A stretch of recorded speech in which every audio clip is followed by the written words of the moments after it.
It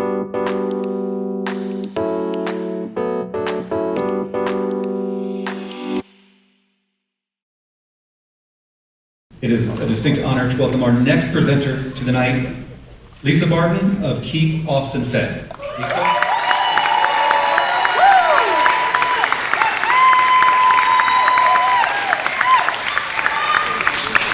Did you know that over 1 million pounds of food is wasted in Austin every single day?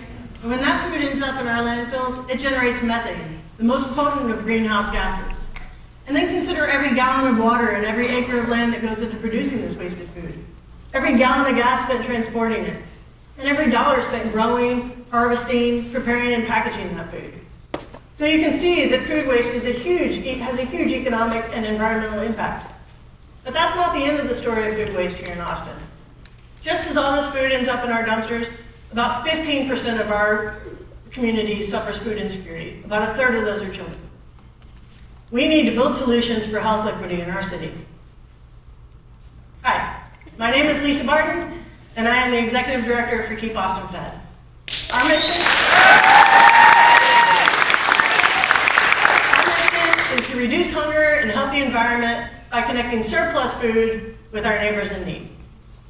We are the logistics engine that matches food donations from grocery stores, restaurants, catering companies, farms, etc., with over 100 other nonprofits in Austin that are addressing some of the root causes of food insecurity.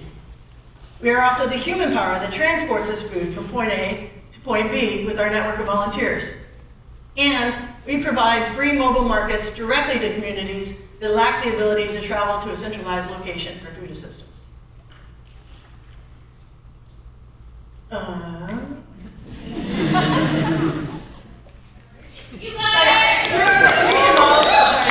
all our distribution models, we strive to provide the dignity of choice to the people we serve.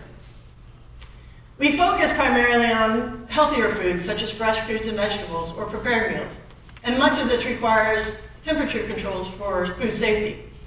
So last September, we installed a walk-in cooler in East Austin, and this revolutionized our distribution capability.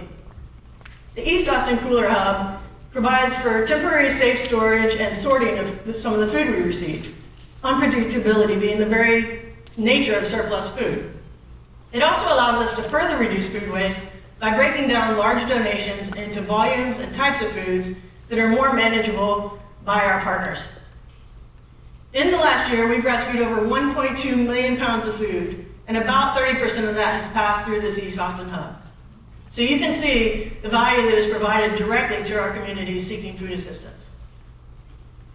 Based on the demand for cold storage in Austin, we also believe that there's an economic opportunity for the very type of storage that we are investing in. We intend to bring public and private partnerships to the table to help subsidize, if not completely offset, our low operating costs of these cooler hubs.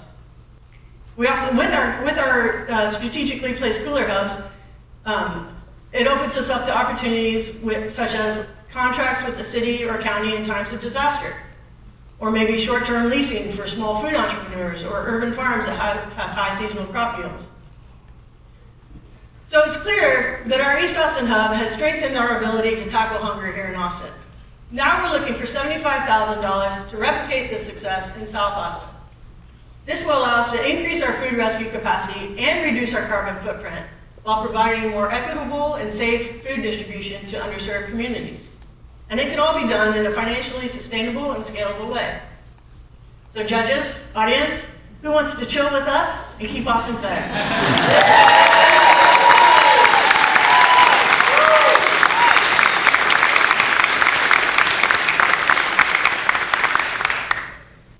Okay, I got a question for you. Hey, so first of all, this is super clever. You know, anytime one can tap into an existing system and make it go better, you know, hats off to you. No, not very fun. Okay, so my question for you: the $75,000. I get the ask.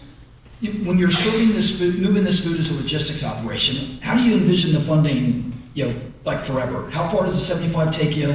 I understand it's a CapEx thing, Yes. But I mean, I would think you're adding value in this chain. There are people with money on either side of it. You're getting rid of one person's trash, Right. somebody else's treasure. Yes. You know, I mean, how can you fund it on an ongoing basis other than, you know, big nuts like this? Yeah, So the bulk of that $75,000 is a one-time cost in setting up the walk-in cooler, security gates, lights, et cetera, et cetera. And then the sustaining costs are really just the electricity that powers the cooler. We're looking at some solar partners who might be willing to donate some solar power so that we're actually operational during times of disasters. And as far as like where this sustaining money is going to come from, like I said, we might be able to organize contracts with the city, which would be on an ongoing basis, because as we've seen, we have disasters, it seems, every season. And then we do have a tiered membership that we're looking at implementing for our food donors. So our corporate partners can get their food collected for free. That's what we do normally. But then if they want more information on the environmental impact that they're having by donating that food, or which demographics they're serving by donating that food, we can provide them at an additional cost. Do you anticipate more food donations because you'll have more capacity, or is the amount of food being given going to stay static? No, we anticipate more food donations. We've actually have to turn some food donations away just because we don't have the capacity to turn it around quickly enough. So we have some partners that we collect food from every single day. We have some partners that 2 or 3 days a week that want us to collect every single day. And so it can vary if we have more capacity. A question about the communities that the coolers are actually serving and how you're making the service aware to people in the communities, but particularly also any ongoing education that around food access. Some of these foods might not be familiar to people, making it usable. Yeah. So a lot of the education portion of it comes through our partner nonprofits, and so we do work with some nonprofit organizations that provide some cooking classes or recipes or stuff like that to some of the partners, the people they serve. And then we also just make it available that if they ask us for anything in particular, these people tend to come back, particularly for the direct community things. And so we will provide them with recipes for how to do it, or some insight, or we'll look it up on the phone and just say, yes, this is how you might prepare it. But we try and match it culturally appropriately so that they're getting food that they're familiar with, and that they're getting food that they can prepare, or particularly in our own house community, they can just grab and go. Thank you so much.